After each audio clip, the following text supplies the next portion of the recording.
Tu dis Kernalleg en Renner BCD, Bretagne, culture, diversité, un moment au bureau ou norien, kelenner Sciences Po Roaz on ive, mar plij, l'ar morbet o studial, barek var sociologiez ben ar fin ar vro, chanj meus pa voe lancet BCD un trizek va so bennak hag a Jean-Michel Le Boulanger hag a oa el brezid ar ranvro e karg deus ar zevenadur d'ar poent-zevier la agat dija.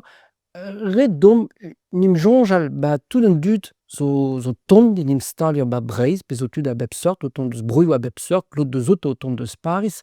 Peseurt mod vo gouet evit diskouez dezho ez eus on didentelez hor zevenadur, on dra bennak disañval vro hor yezh vel just ive pe div yezh, ok. Gant deus eve besaet BCD a penn kentañ. Trizek vloaz war lec'h per an dizoc'h.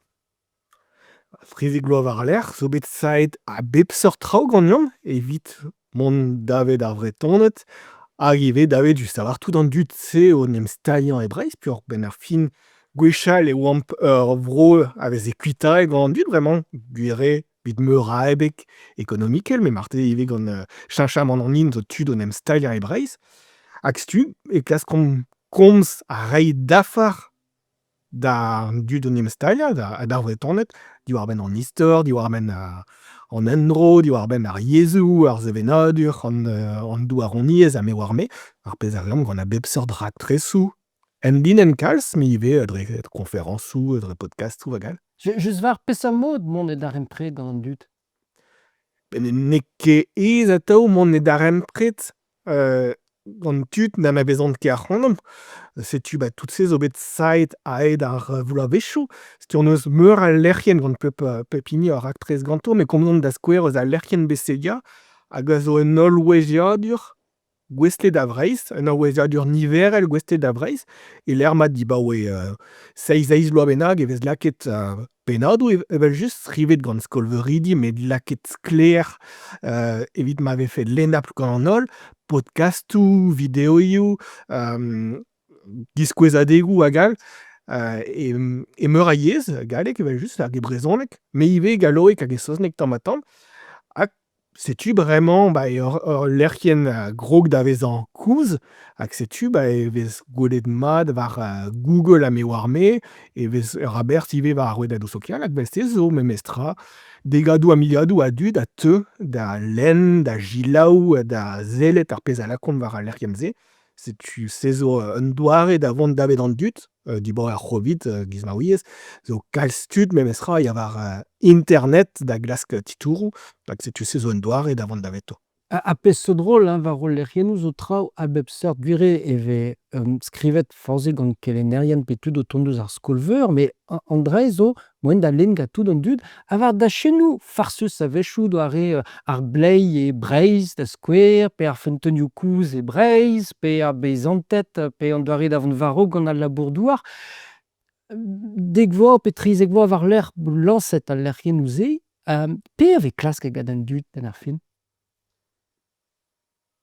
Kalz traoù, an dud a teu kalz pas o klask petra l'ar BCD war dra-man-dra, me peomp o klask titourou war an dañsoù, pe war ar bleiz, pe war lodenn eus istor Breizh, tu e lakont war Google, pe war me war me, hag e tigouezont war BCD, hag vel-se ya e welan memes tra eo dedennet bras ar vretoned, hag an dud dedennet gant Breizh, gant istor Breizh, evit meur a bet. An istor da zigata.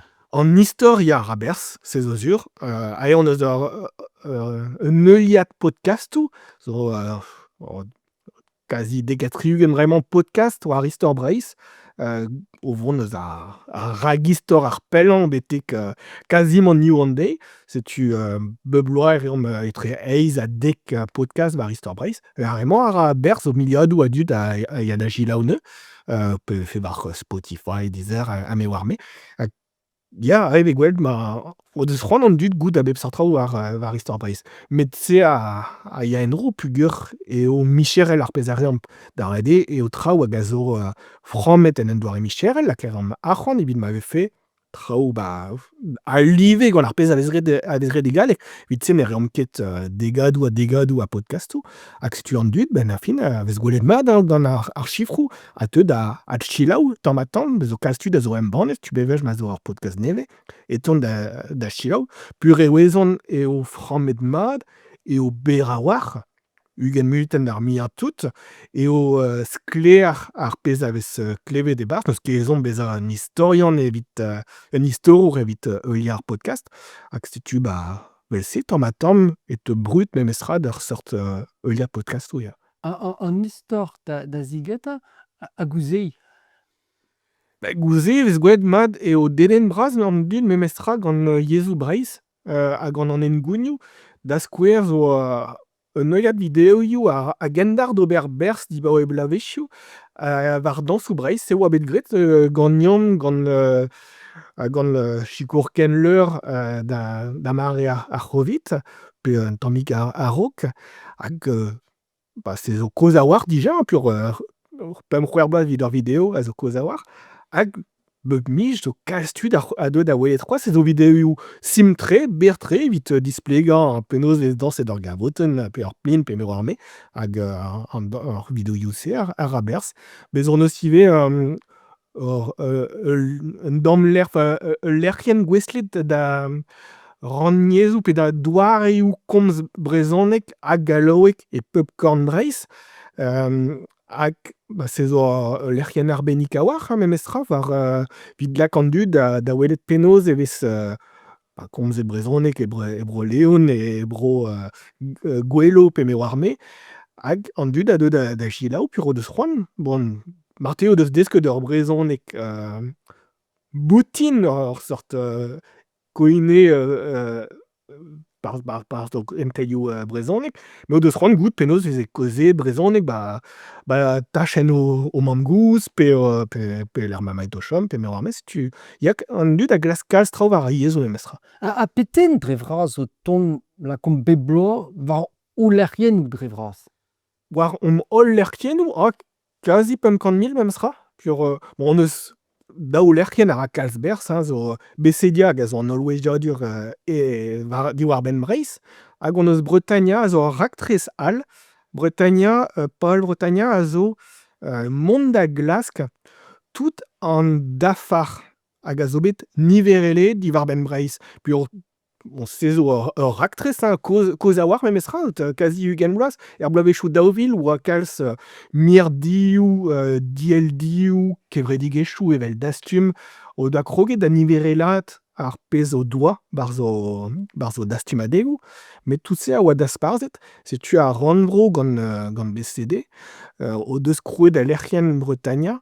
Hag a zo un doare da gaout en lec'h nemet ken an doare da vont davet tout ar c'hantadoù a miliadoù a dafar niverele devel se. Setu war Bretaña zo 500.000 teul hag a zo bet niverele, da zo ar c'hell bezañ traoù skrivet, kant a wennoù, kartennoù post, fauteuilloù, skritelloù a bep sort gant din vont ket il a gwilenn, gant dastum, gant a bep sort mirdioù e sandriek e gwenet a me warme. Hag setu ya se zo ivez un doare da reiñ ar glad d'an dud en un doare aes. Hag en un doare un doare l'er ma vez sikour e anezho ben ar fin da gavout traoù no defe ket ar soñj do ken klask quoi.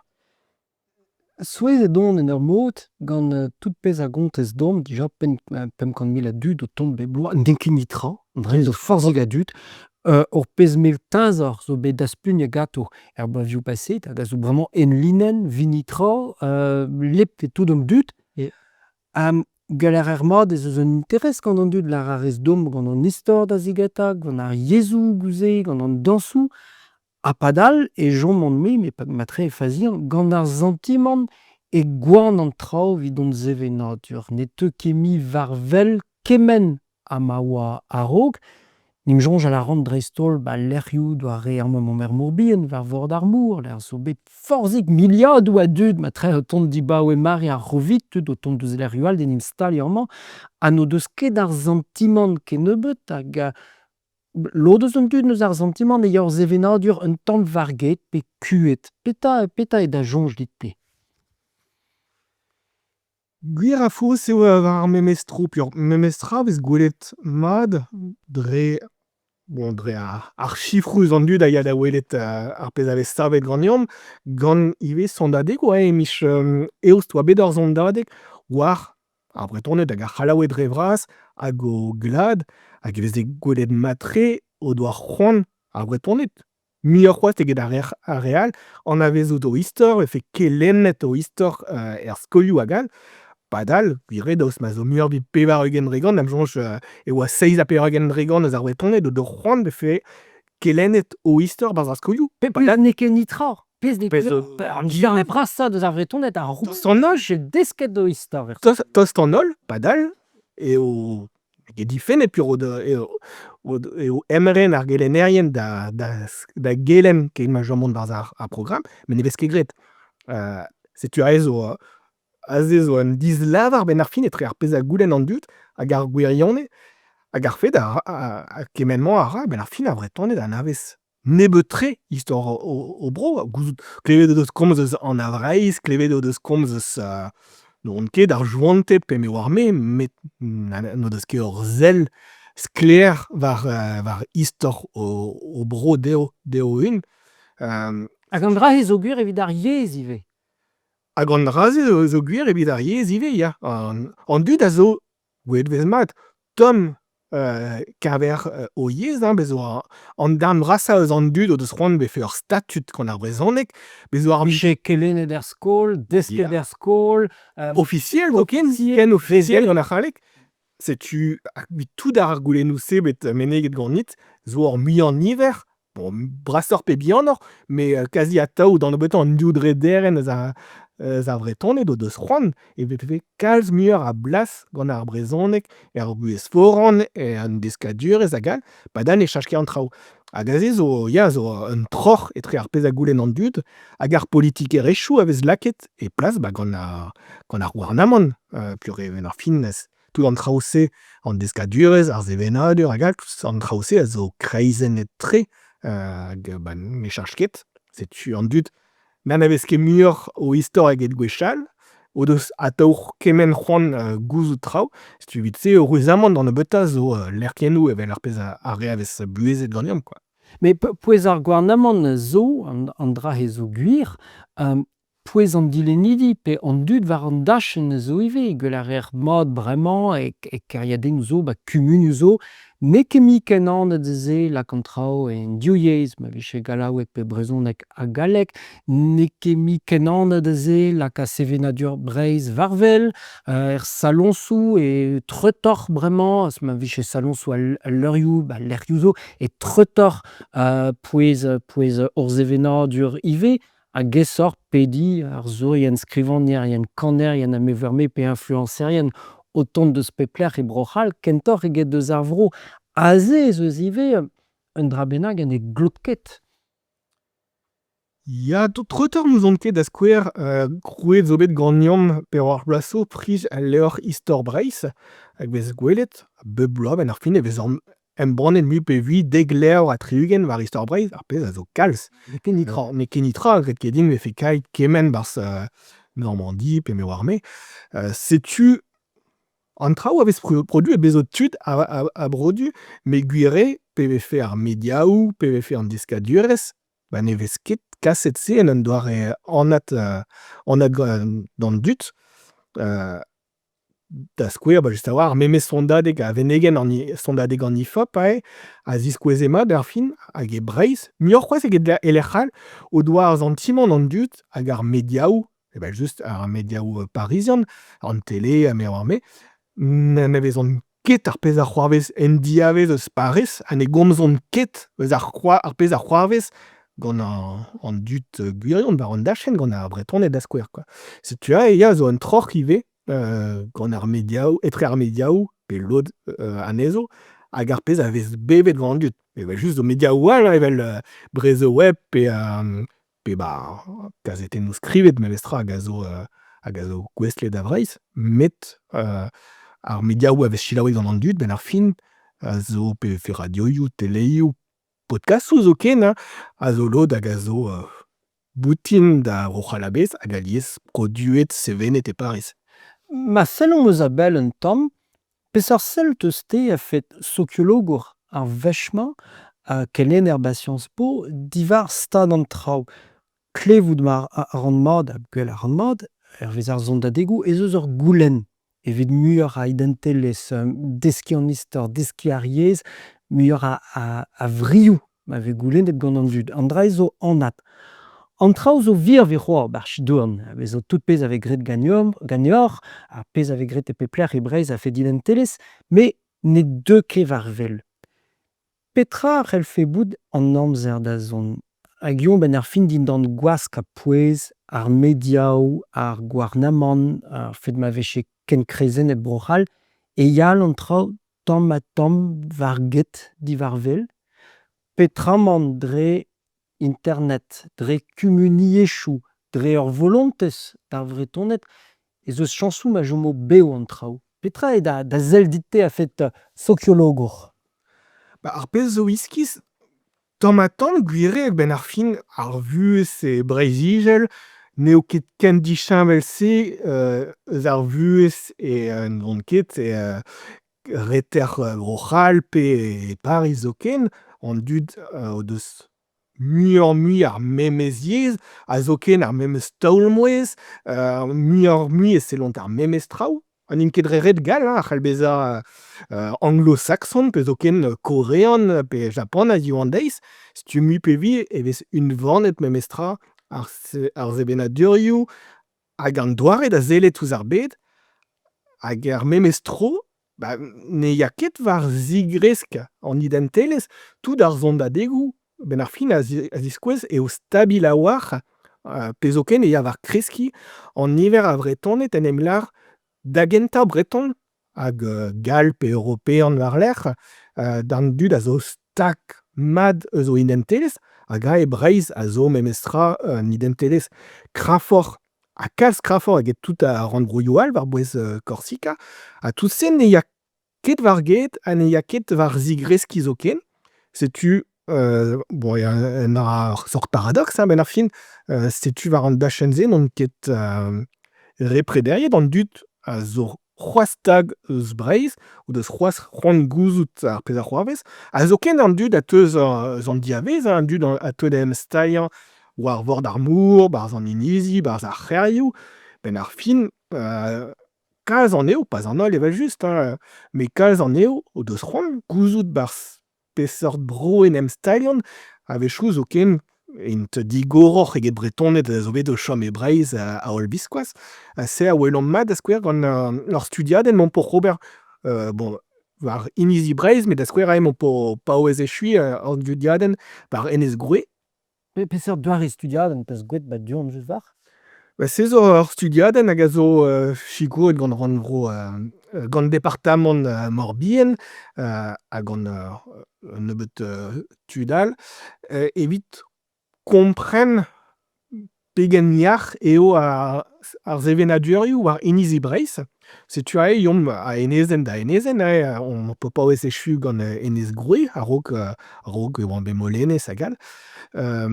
Setu yomp war an enezenn o larbon. Ni ne deomp ket na da varm na da lardioc'h petra o zevenadur, met c'hoant an eus selaou a c'hanoc'h kompren petra a ra sevenadur evidoc'h, petra eo o glad evidoc'h. Pas evit sokologurien, pas evit etnologurien, petra o peus bet digant o keren pe tud kouz hag o peus c'hoant reiñ o bugale pe bugale bihan. Setu a e chomont da selaou tamm ha tamm e notennomp evel just e rompem vojoù ganto, e yann war ar marc'had a-me war-me hag tamm ha tamm e vez gwelet petra a ra glad evito. War-lerc'h evel just bon, e yomp da zonad gant ar re hag a zo ampart war lodenn eus ar zevenadur, da skouer PVF war dachenn ar c'heginañ val an tchoumpot e Enez Groe hag a zo. Tchoumpot pen, Me ur sort gwastel hag a vez poait barz dour bero gant sukr kasonad e barz hag se zo un dra. Everk davad da Enez Groe, tout nu d'anvez war Enez Groe, met pas war ar c'hebandir.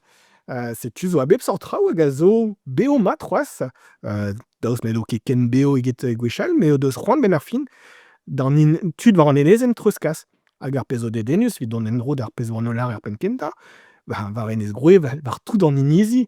Bezo ivez kalz tud o deus a teu ae pugur kemeront o leve da skouer, pe pur o deus un eil-ti, pe pur o deus divizet bevañ war Enez Groe, a kalz da reze, pas an evel me kalz da reze o deus c'hoant ben ar fin deskiñ sevenadur Enez Groe. Hag lo deus a re a zo an tamm e kaver sevenadur Enez Groe, a zo tud n'int ket ganet war an enezenn, zo tud ben ar fin o deus divizet bevañ war an enezenn hag o deus c'hoant deskiñ da skouer brezhoneg Enez Groe, pe o deus c'hoant deskiñ pep tra liammet gant ar bezhin, pe gant ar bageal war Enez Groe, ha tout se setu ya bir vidik eo. Hag bezo lo diaouank just a zesk-se gant o zud kouz, me bremañ zo doare wall da digemer ur sevenadur dre internet evel just, da skouer zo ur jadenn YouTube war brezhoneg Enez Groe, ha bezo ivez ben ar fin a levrigoù a vez savet ganeomp setu ya bezo a bep seurt traoù a bezo ben ar fin ur vuhez keredigetchel yar-tre war an enezenn hag se zo un dra vat, quoi. Ha pe emañ dud se o klask ben ar fin, hag eomp en klask gruioù en o lec'h neve, petra-mont men klask ur bedal ivez da vevañ e-barzh da ijin. An daou, n'eo ket dreret an holl dud o deus c'hoant ket an daou, me bezo tud ya apren un eil-ti a ben ar fin o defe c'hoant mi pe hui n'on ket gant ar devenn kaout ar memez vuhez eget o doa e Pariz, gant ar memez doare soñjal a gal. Bon, rese o deus ret ar foazid am soñj en em staliañ aze, a zo lod a teu e c'hontrol pugur ben ar fin en enzanton mad aze, setu o deus c'hoant kompren ivez istor a lec'h, kaout gwichennoù neve, pe kaout meur a sevenadur, n'eo ket evit se e vo nachet ganto o sevenadur kent, me o deus c'hoant ben ar fin bezañ en ul lec'h, ha pas en un doare teorikenn, men un doare gant gwichennoù, gant gouiziegezh ha gant liammoù. Ha pev e grit ganeoc'h gant ar studiadenn ouze reiñ oustilioù binvioù d'an dud evit n'on ket digemer ar real, n'on ket ma ger a fes son digemer an dud, me derc'hel un identelez ar sevenadur veo hag boda tout an dud tro-dro d'ar sevenadur se. Ya, setu ni a labour atav dija gant an tiez-kêr, mont a rom da welet, n'eomp ket war ul lec'h ma n'eo ket adu an ti-kêr, ya fem da welet an dud a gal. Setu e labouron adalek ar penn-kentañ gant an tiez-kêr, setu war lec'h ur wech graet ar studiadenn, hag on zezomp me pe hui dek miz evit ober ar studiadenn, e vez savet ur c'hounskrit, ur pevar-ugent pajenn bennak, er ma vez renabet petra, hag lec'h e vez ivez roet kuzulioù. Ae kuzulioù sociologourien, kuzulioù ethnologourien, war penaos treuzkas tra-montraoù ar sevenadur, o lar, tiens, c'hwiz o stak mat eus an engounse, me ben ar fin war an enezenn eus mun nemet daou ar c'hell kontañ an istorioù se, pe o deus c'hoazh ur gouiziegezh eus ar yezh, pe me war me, setu en arvar, ha setu e rom un nebeud kuzulioù dezho, da skouer, bon, Groe ma o echu, me molenez on oa echu kazi ur bloaso, hag setu on eus roet ar c'hounskrit d'an ti-kêr, d'ar c'hevredigezhioù, d'an dud war an enezenn dedennet gant sevenadur molenez. Hag war lec'h zo anezidi o deus en embodet, pas war ur gevredigezh formalizet, me o deus en embodet o lar dreist-te ar pezh amañ, c'hoant on eus en em stummañ evit deskiñ da skouer e molenez ur sort flan a vez graet gant bezhin, pe evit adpakout ar gerioù eus molenez, pe reiñ en-dro steir d'an anvioù lec'h, hag a zo e brezhoneg, d'an anvioù ar c'herreg pe moarme, pur pep tra neus un anv war an enezenn, hag setu o deus en embodet, hag o deus kroget d'ober podcastoù, trezo unan ar pal evidon eo ober al labour, ha mont kuit, j'en e c'hellamp ket chom atav, hag dont a rom pa ben, pa vez Hag paket om labour gant tud an enezenn hag a se emo lennez vez goudenn mat, vez gwer o deus graet ivez kreiz ar vor o deus treset un enezenn o krouiñ liam o lar pelec'h zo elfennoù sevenadurel. Sevenadurel evel just gant al lec'hioù, gant an natur, me ivez ar sevenadurel dizanvezel. Hag setu penn ar fin evez skignet se d'ar vugale, evez skignet se evez lâret ar regouz o sevenadur benn ar fin, neus talvoudegezh setu treuzkasit ar sevenadur se. Setu war-lerc'h ar pal e ken darfe a labour-se da vevañ, me hep domp. Pezh a vez graet ganeoc'h an miz a zo seblant dreist-hor din la dreist dispar. Eze eus un tu ober an dra-eñ war an enezenn peogwir eo an dachenn klok, ur gumuni eus tud klok ivez. Hag eñvez moen d'ober memes tra war an douar vras. Ya, krogit an benn ar fin an enklask kentañ an oe graet evel se a oa war ar bro kop setu kreiz Breizh eus Karaez biti Groestrenn UPV a on a bet rialc'hat gant rialc'hat Europat leader. Setu pad pevar pep emvloir on a labouret war an taol-pad brase d'ekumun a Trihugenn. Just a war hag a zo kazi un enezenn ivez met bras divent. Ar pezh a oa talvoudus pur benn ar fin ar sevenadur pe vez fe an dansoù, pe vez fe ar yezh, pe vez fe a bep seurt ar broued a gal hag a zo chomet bezañ mat. Met kemer metodologiezh ober ur studiadenn dont war un dachenn ken bras n'eo ket. Setu damjanj neus kebet un ekleo ken bras pur benn ar fin bezo meret zo kevredigezhioù zo a oa dedennet, me l'od ne oant ket. Pur ne oa ket ez labourat gant an holl re hag a zo o chom aze. Padal war un enezenn evel molenez pe groe, benn ar fin war l'er dek mij tondut an avez ar c'honom an ti-kêr a war matre ar pezh a reomp, ar c'hevredigezhioù a war matre ar pezh a reomp. Kemer metodologiezh n'eo ket ar memes tra, me ya tu zo ober ar memes tra war an douar vras. Hag e kaioù bras o ken lec'h emañ bremañ a re yaouank o chom da re roazhon bres an ori an lammañ pe gwennet.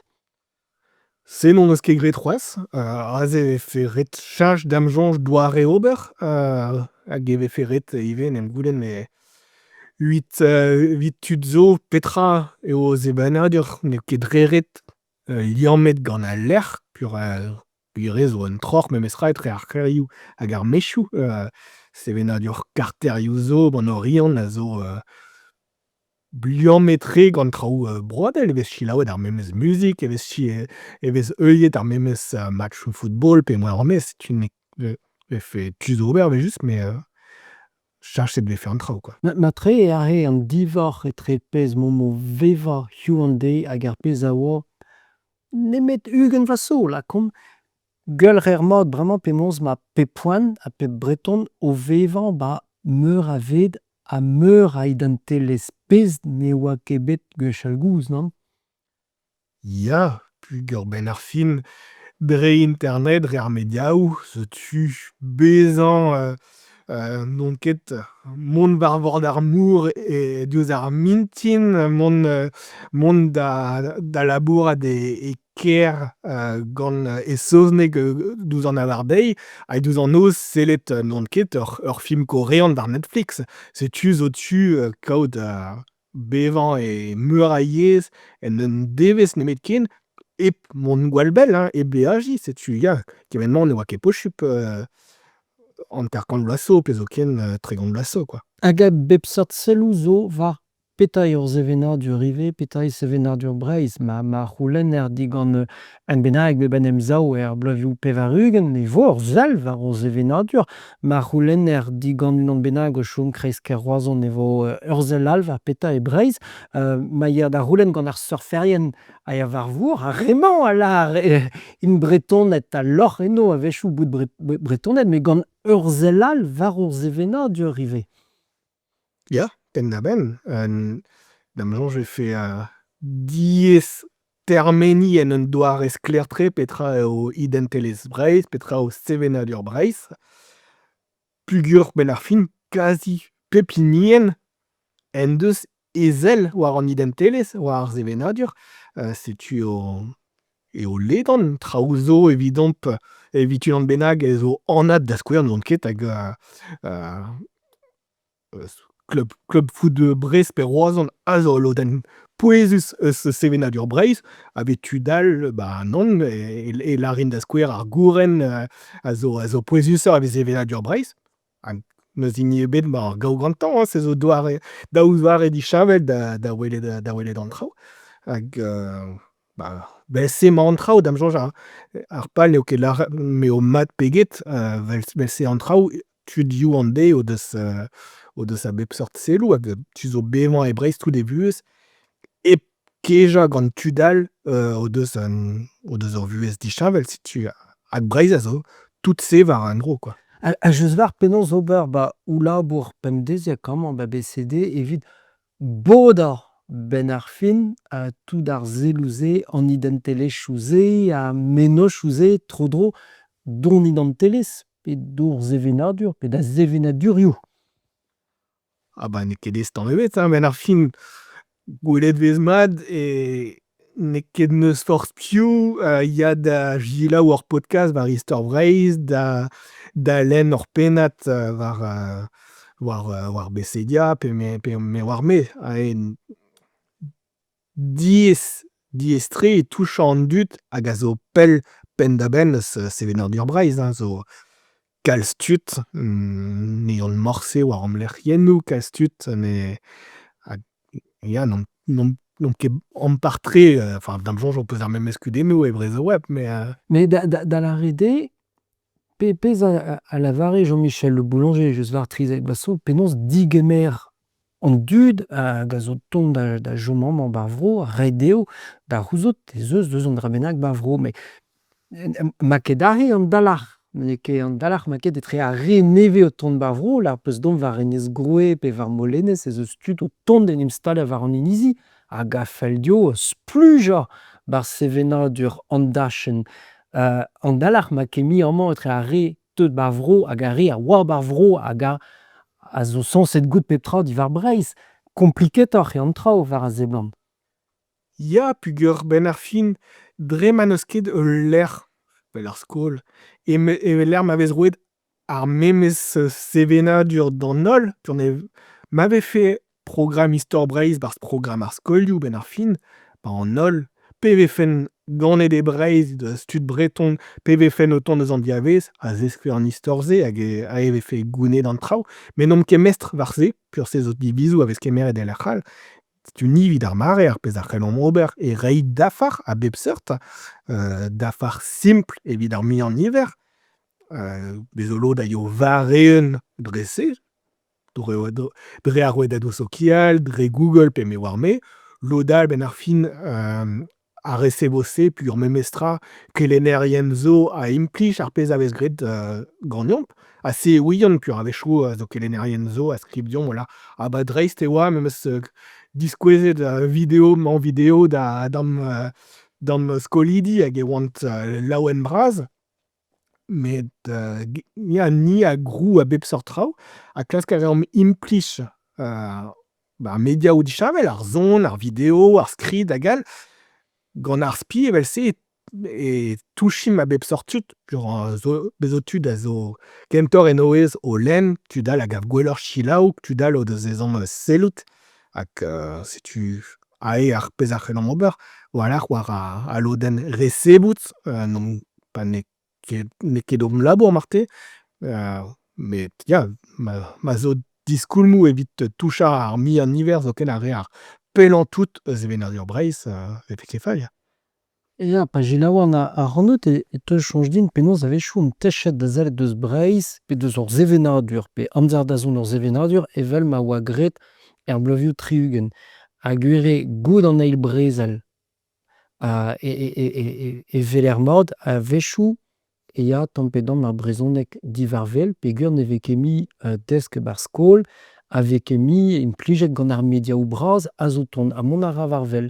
A-lod eus an dud eus an emzaou n'eus bet an ma vije memes mod gant ar pezh a jont eus ur zevenadur orzonerez on doa reodenimp jonjal, ar glaud, ar parkeier an anvioù-lerc'h, ya ne vezont ket mi desk ba skol, vezont ket mi gwelet war ar mediaoù, a-benn eo zo chañsoù ma yen diwar-wel a-benn ugent-vloaz gant ar re yaouank.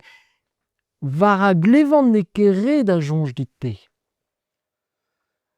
Bez ur guden zo memestra pion n'om ben ar fin e Breizh n'om ket mestr war ar pezh ar c'hellan treuzkas da re yaouank a gaze ur guden politikel hag ar zondadeg a eus eos gant an IFOP a ziskoueze matre hag ar vretoned ivez o doa c'hoant efe krafaet a rannvro pur zoken pa veze goulennet diganto mo doa c'hoant e vefe Breizh emred gant o veze a gouest sevel lezennoù Everk e Breizh an dud a oa adu dioud rederen pe zoken an tric'hart a oa adu gant seurt traoù. So neve a krewac'h evit pezh oa bet a-raok.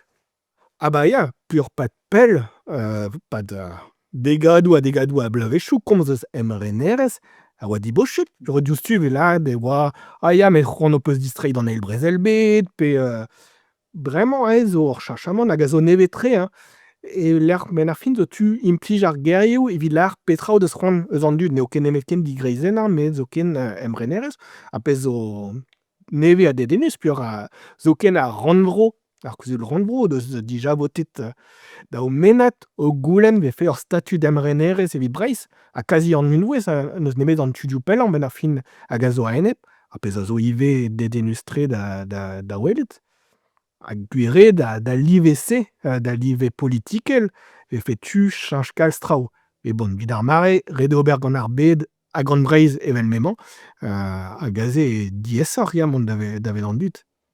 Pa vez koz eus ar zevenadur, an dra zo gwir en eus war peseurt bro e er bed a bezh, kel ar mod ar broioù hag ar zevenadurioù zo dizajet tud, meneget eus tou chante Korea hag a zo diouzh ar riz ar mare-mañ, bro Japan a zo diouzh ar riz ivez gant ar mangaioù, ar sinema, ar zonerez zo ken.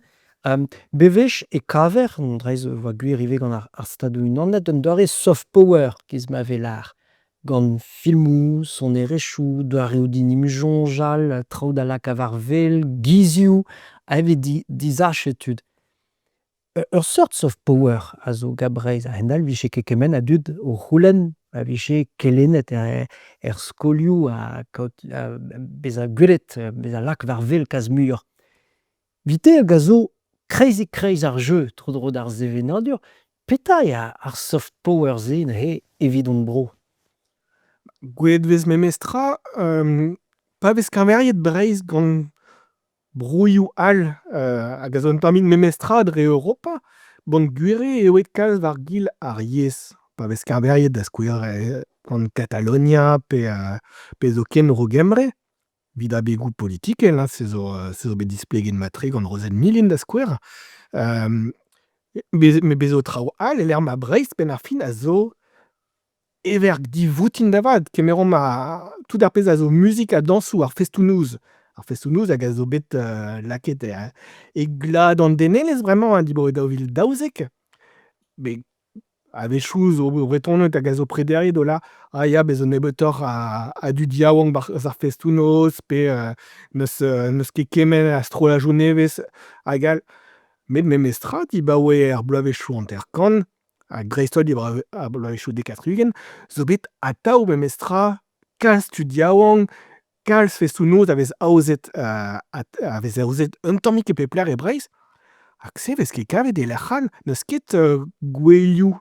N'arfen ket en gounel, pion n'int ket modern penn-da-benn eo ar fest-noz neus met diazezet war ur zevenadur a ne vez ket kavet e lec'h all, se zo dreist-ordinal hag se zo ur binvidigezh. A bretoned n'int ket reret emskiant neus tout se, met zo ken Euskadi e Brogemre, Galicia, lec'h ma zo ur zevenadur yac'h ha pinvidig ha kreñv Hag ofisiel. hag ofisiel, neus ket un dra bennak vel ar festoù-noz. Ha koulskoude zo ar zorien, kanerien, dañsoù hag all, setu war tachennoù zo memestra, Breizh a zo everk hag ne ya ket hag-get. pur bezo ato. Tud yaouank nevez o krouiz trolladoù, o reiñ ur stum nevez da c'honaouennoù, d'an dañsoù, ya, setu birvilh a zo. Bon, gwir a vechoù eo krafoc'h, a vechoù n'eo ket ken kreñv, me Trefort ar konkurrenz dreist-holl gant ar pezh tout pezh a vez kinnig e dom a fet dudi e pep lec'h. ya. Ha koulskoude emañ aze c'hoazh hag ar festounnouz youann den e kar memezreget er bloavezhioù pevar-ugent, ne oant ket ar memezreget er bloavezhioù hanter-kant. Hag se zo mat pur e diskouez ben ar fin evezh adijinet ar remchat ar festounnouz. Setu se ret gwelet ivez o en dra dreist ordinal da live Europa d'an nebeutañ hag setu, ya, zo traoù e verk e Breizh. Dañsoù son erez gweredoù an traoù-se zo traoù fetis ken hag e vez miliord ou a dud o tañs al bep zarn a bep sul Breizh. En tu all neuze hag eo ez eus atou deus ur seurt bed ispicial tro-dro da Breizh doare pezh a oa bet ijinet e fin an dantekvet kanvet a rede bed ar gelted, ur bed hud un tamm, hag eo e kendalc'her atou da gaout an imaginer giz ma velar e galleg a zo staget eus ar vro piv e daouvil benn warn-ugent. Un imaginer nann meur a hini, ya. Bezo memes ra kalz ar zourien, pas tout an eo breton e Breizh, hag a teu e Breizh evit komz deus an aergelc'h a zo, an endro a zo, ar stourmoù a zo, setu zo bezo meur a imaginer. L'ot zo a zo dedennet gant ar stourmoù sokial, eus plogo, joa frañsez, bannedoù ha me war-me. L'odal a zo dedennet gant an natur pe gant a lanneier pe gant ar mour.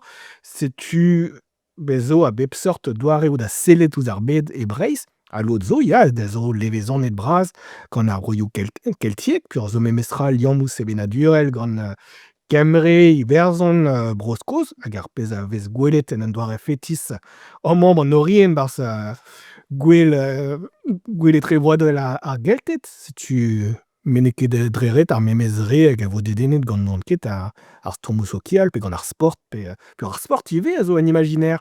Bezo lod hag a zo breton pugur int kandregan evit evit skipailh an oriant pe Brest pe Gwengamp pe Roazhon pe Naoned. Setu zo, ya, zo kazi pevar milion a zo a reoù da vez a Breizhat, pep Breizhat en deus e doare da vez a Breizhat, quoi.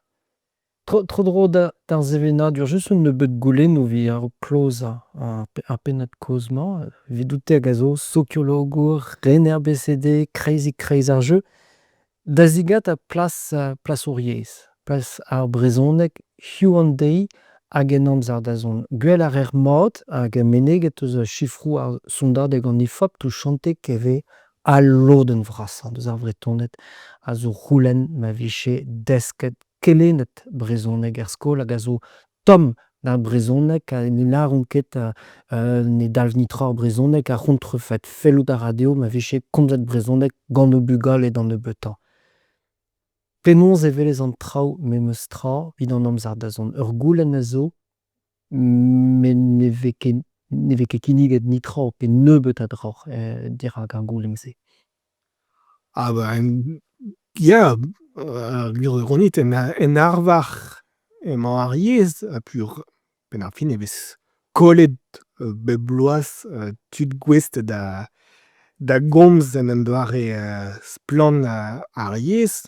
Ma zo lodenn e lar ma vez gwelet memes ra ur politikerezh kreizennour kreñv eo war da chen ar yezh, men yezh ebet na yadaget en an doare naturel pur o fet dibabet an dud chom hep treuzkas ar yezh. Setu bezo raktresoù a vez ret, lezenn molag da skouer a oa nintrudu pouezus bras, met zo ken gant a lezenn molag bezo hag a oa evit just a war lakaat muioc'h a brezhoneg ar vuesporan, evit esad ar c'hantaouiñ ar skolioù diouezhek a gal.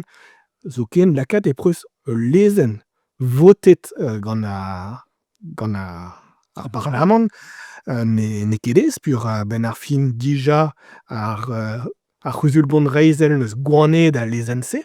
Euh, ar, ar prefedet ne reont ket kalz trivoù evit vefe lakaet e plas. Hag evezh gwelet ben ar film, bez ur goulenn bras memes tra evit kelenn, enfin evit ma vefe desket ar bugale brezhoneg, met ne vez ket stumet brezhoneg erien a oac'h evit bezañ kelenn erien pe war brezhoneg pe brezhoneg. Setu gwir ben ar film, pa dreist-holl pa vez karveriet Breizh gant Euskadi, teskouer, ba ne kresket pe zo ken abalamour eo digresket an niver a vugale o deskiñ e brezhoneg er skolioù diouarn pe diouezhek. Setu ya zo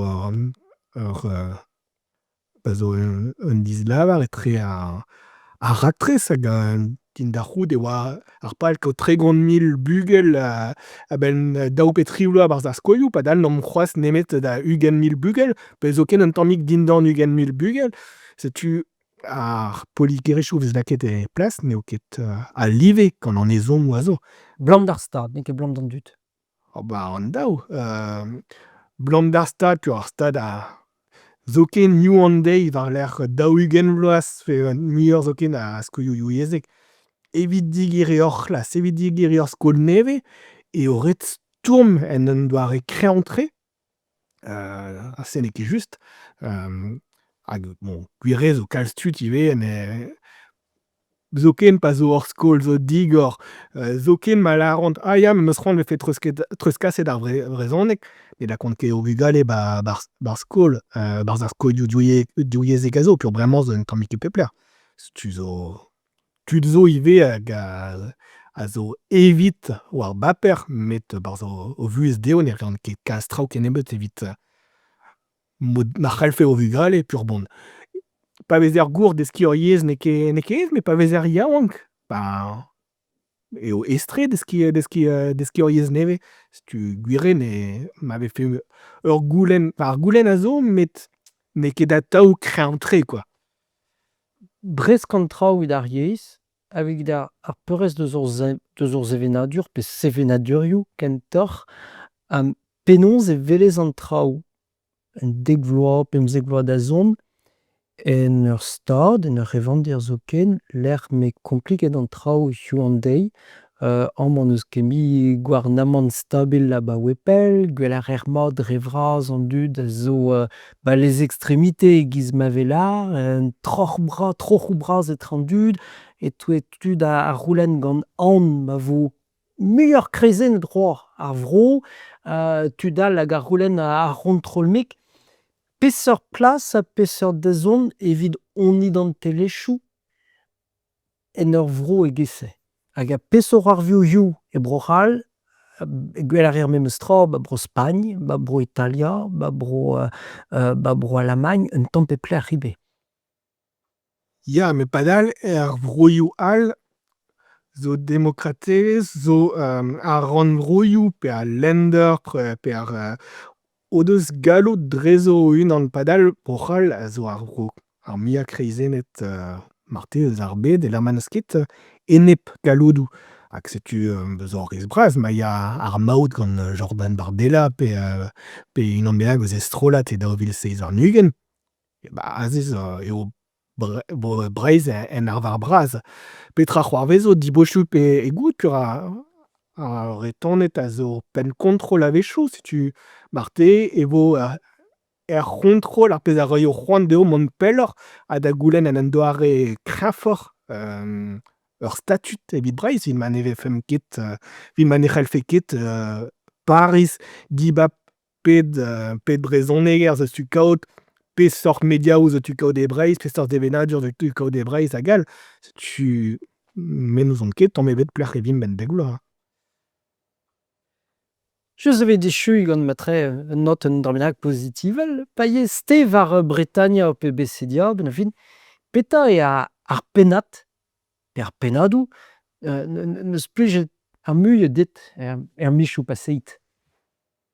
Ba bezo kalz traoù a zo dedennez da skouer a ev Besedia mon papa eus lakaat podcast neve e brezhoneg penn-da-benn gant diwar enroladennoù savet gant Daniel Jekel ar blavioù pevar-ugent war RBO, RBI. Evet hag e Breizhizel. Ya, setu, hag a zo bet frammet brav, hag a zo en doare ben ar fin da vont en-dro barzh ar betse eus ar blavezioù pevar-ugent, e ma gwir ar brezhoneg ar oa kalz yac'hoc'h pe kalz kreñvoc'h eget divande. Hag setu, ya, se zo ur podcast n'eo ket hir, neus nemet pewar niverenn, hag a vo ben nebeut lakaet e douiezeg, pe evit ar mare n'o nemet ken e brezhoneg, se zo un dra feson dovet bet ganeomp. War Bretagne zo muioc'h a draoù evit kaout n'on ket kartennoù post war pep kumun eus Breizh a zo bremañ war Bretagne, vez kavet a bep seurt titouroù a gal setu. Hag modal, ya, war ar glad dizant vezel zo tout an em klaskoù a reomp war an inizi da skouer, hag tout-se a lakomp linen tamm-ha-tamm setu. Bep mij zo a bep seurt traoù nevez a vez kavet war Besedia, Bretagna a gal setu, ya, kit da welet reoliek tout ar pezh eus grit ganeomp dre an newsletter ivez tu gouzout tout ar pezh eus grit ganeomp. Ha ma zeus dont nennout on arouez deus Breizh, en neus nemet unan, petra vefe? Un arouez eus Breizh. Pet eus on dit an telez? Gwir ar yezh a zo memes tra pouezus a lodenn goan, me ive a lodenn kreñv eus Breizh. Dam soñj eo ret stourm war an dachenn-se, puis ur zo ken a ren a gomzont ket ar yezh a anzav pegen pouezus e kaout ur yezh everk, ur yezh a orin kelt e Breizh, setu ret eo produi e brezhoneg. Hag en un doare foran evit ma vefe klevet brezhoneg en diavezh ar skol, en diavezh ar familh. Hag dam soñj se zo pouezus tre, ret eo bezañ gouest en-dro bevañ e brezhoneg e Breizh.